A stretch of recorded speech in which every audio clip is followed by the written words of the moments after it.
9:30, call the meeting to order. Members of the public are invited to participate in this meeting of council. Attending the meeting in person at the Ellerton Community Center located at 13168 Ellerton Road in Ellerton. Members of the public may also access the meeting, which will be live streamed on our Middlesex Center YouTube channel or by contacting the clerk to receive the registration link to join the meeting electronically.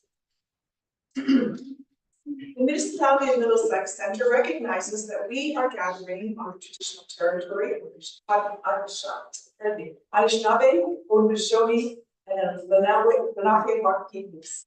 We acknowledge the enduring presence of First Nations, Métis, and Inuit people on this land and are committed to moving forward in the spirit of reconciliation and respect. Our neighboring First Nations communities, which continue to live as sovereign nations, including Chippewa of the Thames First Nation, United Nation out of the Thames, and Musty Delaware Nation. The clerk informs me there are no additions to the agenda. I will look to members are there any exclusions of plenary interest. Seeing none, we don't have any delegations today, so we'll get to the adoption of the minutes. The meeting before us is the minutes. The item before us is the minutes of the Middlesex Center Council meeting held on June 17, 2024, being adopted as a moving please, seconded Councilor Barnes and Councilor Cates. Thank you. All in favor? And that is carried. Next, we have the consent agenda. The items that are listed on this agenda are typically received as one motion, but we can ask to press that one or more item in the direction. So, is there anything here that anyone would like to speak to? Yes, Councilor. Mayor, I would just like to question on their way over to this wait, this is one.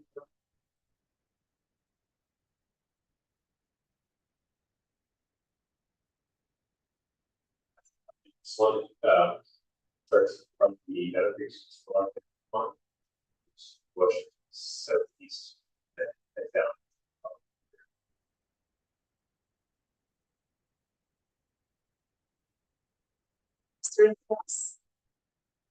Seeing no hands, then the motion 7.1 through 7.5 listed under the heading of consent agenda for August 7th, 2024 being adopted as Councilor Bruce moving and Councilor Shipley seconding. All in favor? Excuse me. Now, staff reports. We're going to start with Aubrey Johnson, as the management coordinator, and she is going to provide an overview of the asset management update for 2024. What is your response to you? The chair and the members of council. So important part of me today is an asset management update for 2024. My presentation this morning will focus mainly on citywide. So please. Previously, citywide is an enterprise asset management with computerized maintenance management system. It is a tool for tracking and managing assets and platforms. It has a public facing, which will allow our residents to send service requests via a link in our website.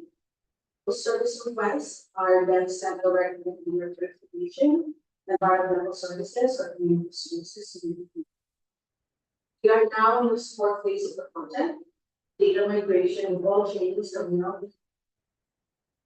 We set an ambitious goal from the very beginning. Citywide has a quick implementation timeline of 18 months. We set a goal of 6 months, and we did it in 4.5 months. In the advising are going 6 weeks. Do soft go lives by department, allow our staff to get the system, or we go public on August. Lesson learned from the implementation by starting the project with better understanding of our process, learning from the old system, knowing what we need ahead of time, and having knowledge of citywide beforehand allowed us to both save time and money. Making the driver of the project We were able to dictate the implementation process and how resources should be allocated and reallocated. At this time, I would like to highlight a couple of things from the conclusion. 32,526 is the current number of assets identified under the 1,470,700,875 is the total replacement cost per asset currently identified in the 28,586,777 is the minimum investment we should be putting into our current asset to maintain our current level of service. 2025 is when the next asset management is slide please. As mentioned, we currently have more than 32,500 line items in our asset registry. Transportation having the most, followed by water and wastewater. We have a limited budget to replace all our recorded assets. It will cost us more than $1.4 billion. As you can see as well, transportation, followed by environmental services are this. So what's the current condition of our assets? This graph shows that over 56% of our assets are in good or very good condition, meaning over 56% of our assets are adequate for now and only needing routine maintenance, while 44% of our assets require attention, but we are affecting our current level of service. I would like to turn your attention in the red portion of the chart, the very important condition. More than 50% of the wear for asset is consist of our aging facilities, namely the Virginia Arena, Boca Community Center, Bryanston Property, and the Lower Communities. Next slide, please. To ensure we maintain our current level of service and also our asset conditions, we should be spending a minimum of $28.6 billion annually. Compare that to our 2024 capital expenditure pertaining to asset management of $16 million. It is important to note continued underfunding will result in increasing capital backlogs, rapid decline of our asset condition, and decreasing current level of service. There are two main reasons why we are underfunded. First, 2021 asset management plan, which we've been using to identify public capital budget, was based on 2019 incomplete asset data and other value replacement costs. Second is inflation. According to Stats Canada, non-residential building construction price index increased by 46.5 points between 2019 and 2023. So where do we go from here? My goal is to continue to set up internal standards and collecting relevant data to assist us with long-term capital planning. Data is only as good as what we put into it.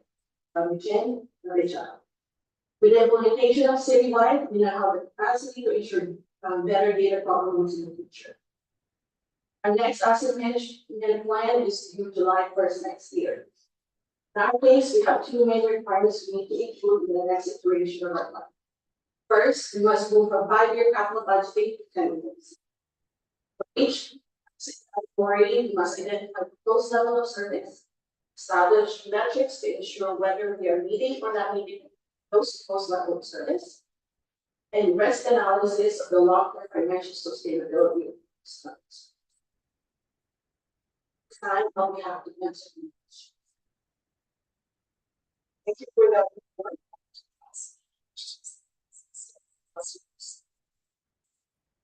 Are you trying to scare us, Aubrey? Is that what you're trying to do? This is small municipality. Okay. Question is, it's all good. Your training provided by Citywide as to how to do this stuff. And secondly, is somebody audit? Sure we're on track, or is it all self-audit? So Mayor, so, with citywide, the training is basically just the use of systems.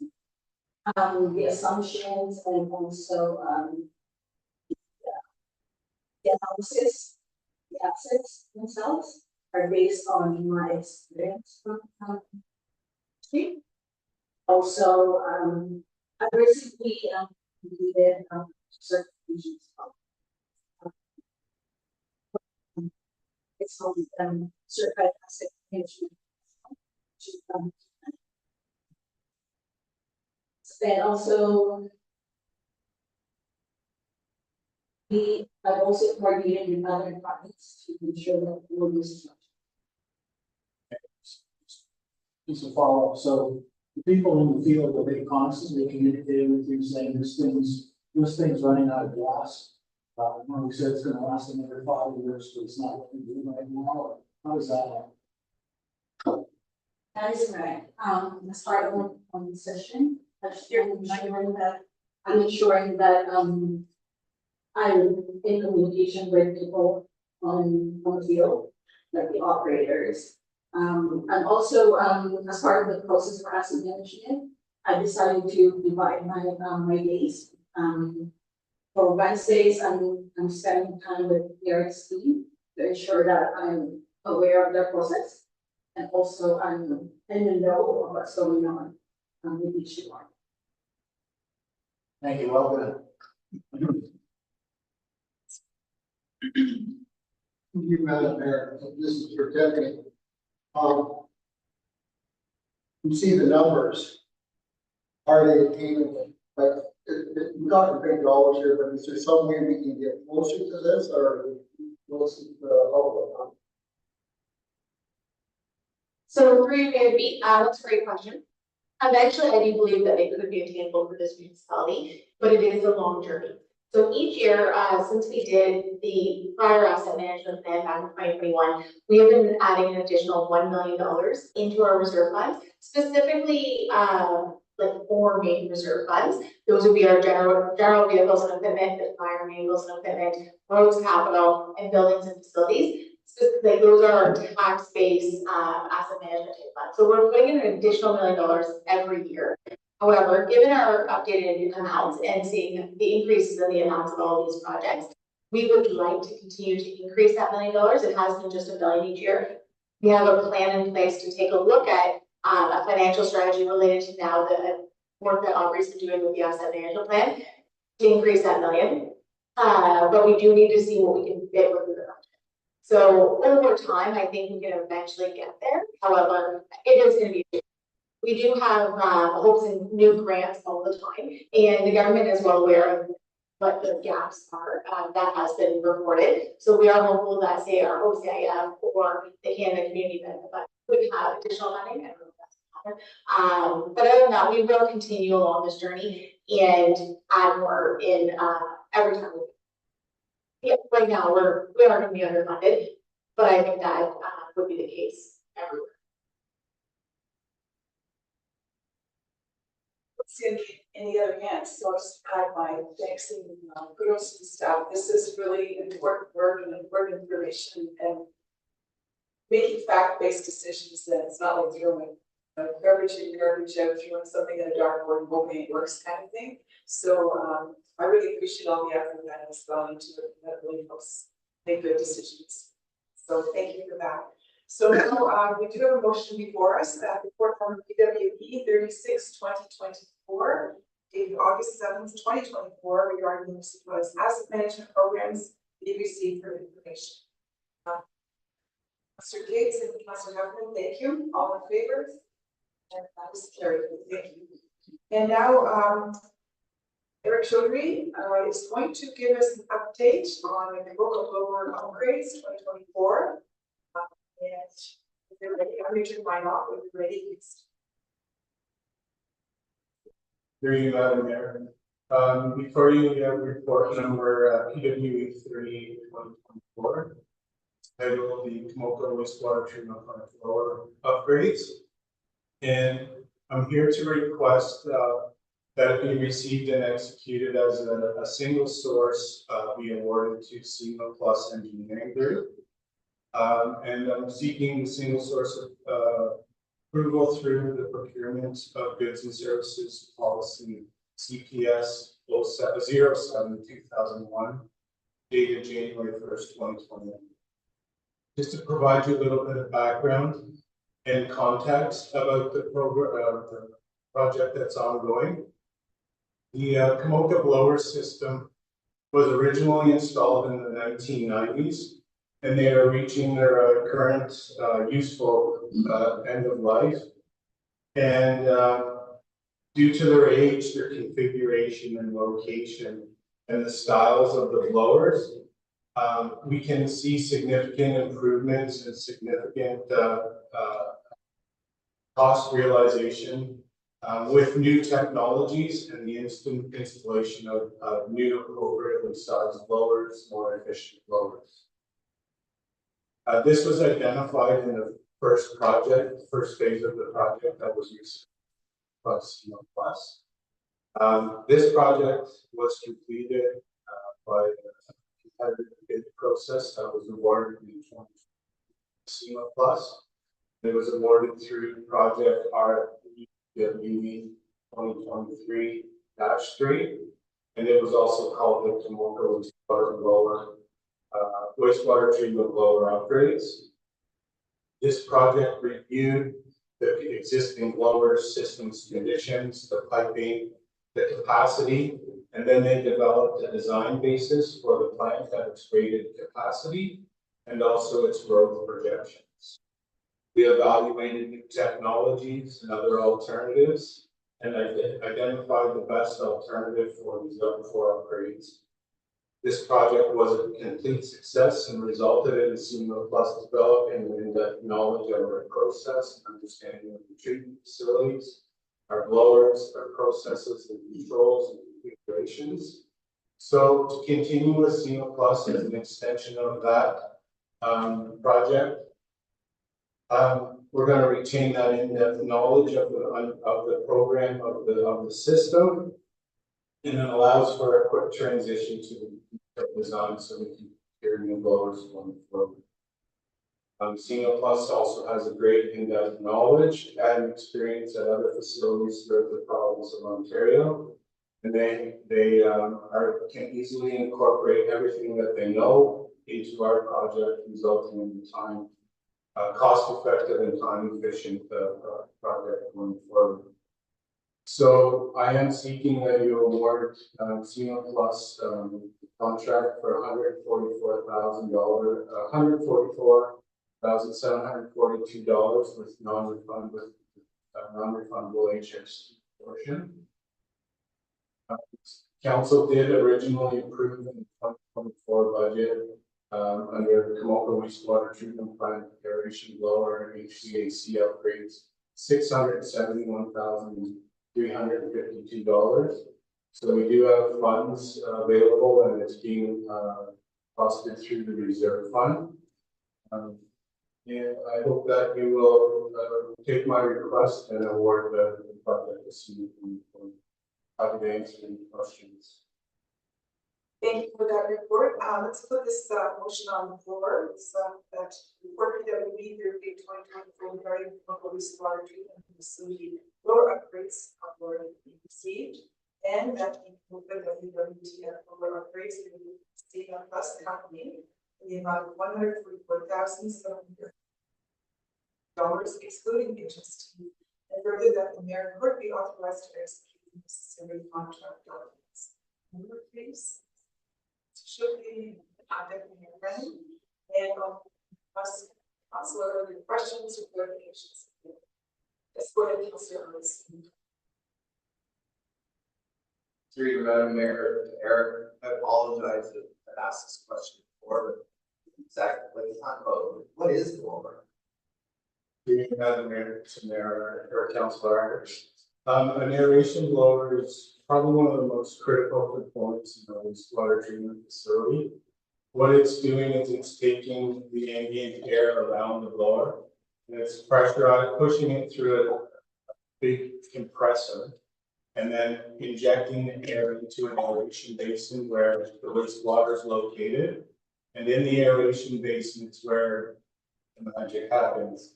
There's biological treatment occurring there. It's giving the bugs that's in the water the oxygen it needs to break down the bacteria, break down the waste.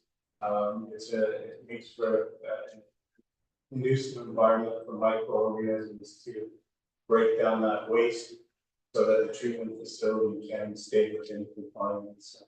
As per our agreement, not sending any pollutants or chemicals into the natural environment. Anyone else? Or questions about how to vote on favor? And that is carried unanimously. Thank you very much for that report. On to Eric's motion. So the correspondence, motion for assistant the center receives correspondence items 10.1 through 10.5 on the service agenda's information. Before take the vote, yeah, I'll start with questions this week. Go ahead and answer first. The only thing is, bring our attention to 10.5, we're going to support that letter for Thames River as proposed. Sir.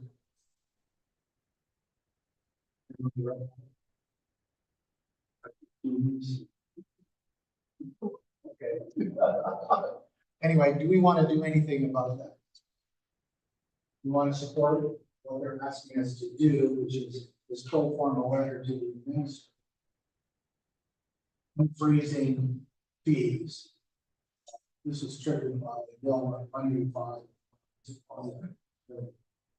This is triggered by Bill 185 of the province. So all these fees have been frozen. Most of us are on, all of us are on conservation authority board, so you know the money's tight across the board. So we want to support this, initiating this letter, supporting that. Councilor comments or support? Councilor Hepburn?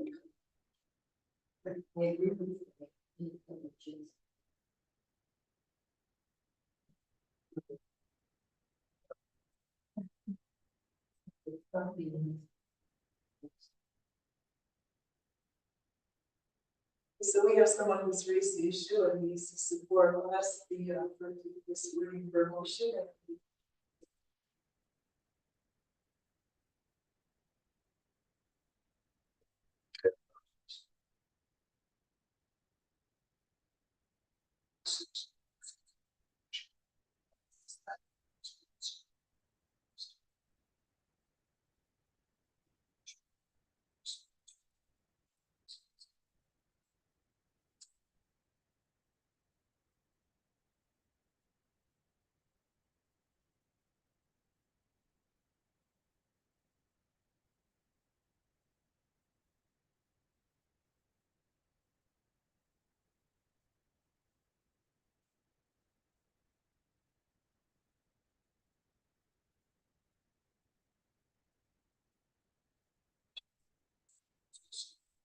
Over.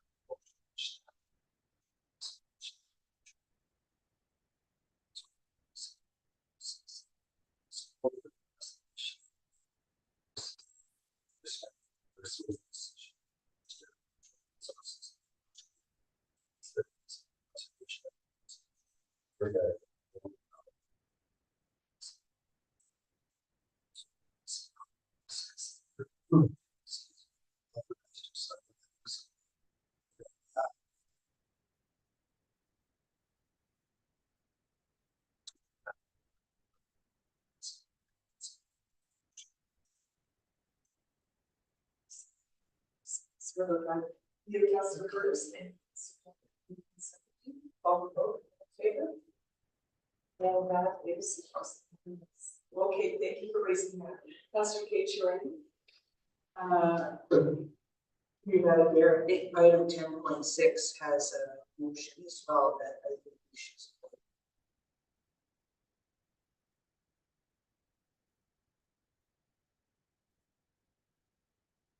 do the process again. Through the chair, thank you very much. I won't belabor this one as the motion is as printed in your agenda packages and appearing on the agenda. This motion is in respect to the OMA Joint Health Resolution campaign. And with respect to the resolution, it resolves that the Council for the Municipality of Middlesex Centre provide correspondence urging the province of Ontario to recognize the physician shortage in Middlesex Centre and Ontario, to fund healthcare appropriately, and to ensure that every Ontarian has access to physician care. Again, a legal and second would be required before we move that forward. Thank you. Councillor Cates and Councillor Shipley. I'll call the vote, all in favor? Okay, thank you for raising those items. If there's nothing else, then we should that we read is on the table. I'll call the vote. Set. Yes, thank you, Councillor Cates and Councillor all in favor? Yes, so those are the correspondence items. Okay, and now moving on to closed session. We have to go to close, so the motion before us is that the Council for the Municipality of Middlesex Centre adjourn to closed session at 9:56 a.m. Pursuant to section 239 of the Act 2001, as amended to discuss the following matters. Under section 2D, labor relations for employee negotiations, that is, fire services paid review. The 2F, advice that is subject to solicitor client privilege, including the conditions necessary for that purpose, as the local board governance review. Under the 2K, position plan, procedure, criteria, or instruction to be applied to any negotiations carried out, or carried on by or on behalf of the municipality. This is with respect to potential partnership with forward. I'd like to move executive, please. Councillor Cates and Brennan, thank you. And all in favor? That is carried. So we'll just wait till the live stream is